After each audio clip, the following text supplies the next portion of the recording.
ఏ వ్యక్తి అయినా తన పుట్టినరోజును కుటుంబ సభ్యులతో గడపాలని, లేదంటే ఏదైనా గుడికి వెళ్ళాలనో, లేదంటే వాళ్ళకి ఇష్టమైన ప్రదేశానికి వెళ్ళి సెలబ్రేట్ చేసుకోవాలని అనుకుంటూ ఉంటారు.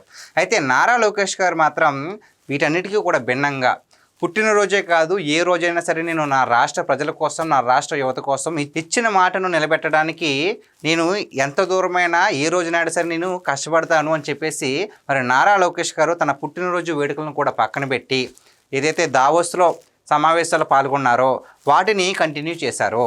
అయితే ఈ మరి పుట్టినరోజును కూడా పక్కన పెట్టి అంతలాగా వెళ్ళి వాళ్ళందరితో మీటింగ్ చేశారు కదా పెట్టుబడుల కోసం. మరి ఏం సాధించారు అంటే కేవలం 4 రోజుల్లోనే 44 కార్యక్రమాలకు అటెండ్ అయ్యారు. దాంట్లో 25 కార్యక్రమాలు ప్రపంచ దిగ్గజ పారిశ్రామికవేత్తలతో ఫేస్ టు ఫేస్ సమావేశాలు జరిగినాయి. 8 రౌండ్ టేబుల్ సమావేశాలు, అంతర్జాతీయ మీడియా వాళ్ళందరితో కూడా ప్రెస్ మీట్లు. అంటే ఇవన్నీ కూడా చేసేది దేనికంటే మన ఏపీని ఒక బ్రాండ్గా ప్రతి ఒక్కరికి తెలియాల్సిందే.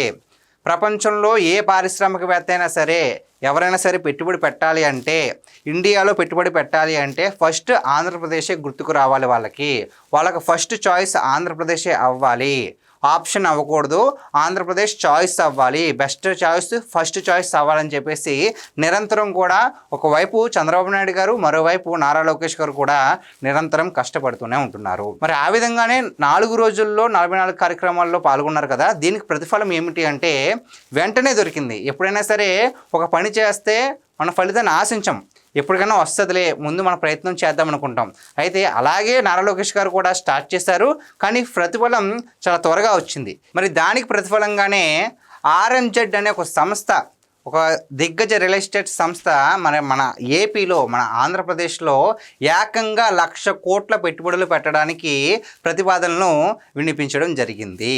అంటే 1,00,000 మందికి ఉద్యోగ అవకాశాలు కలుగుతూ ఉంటాయి.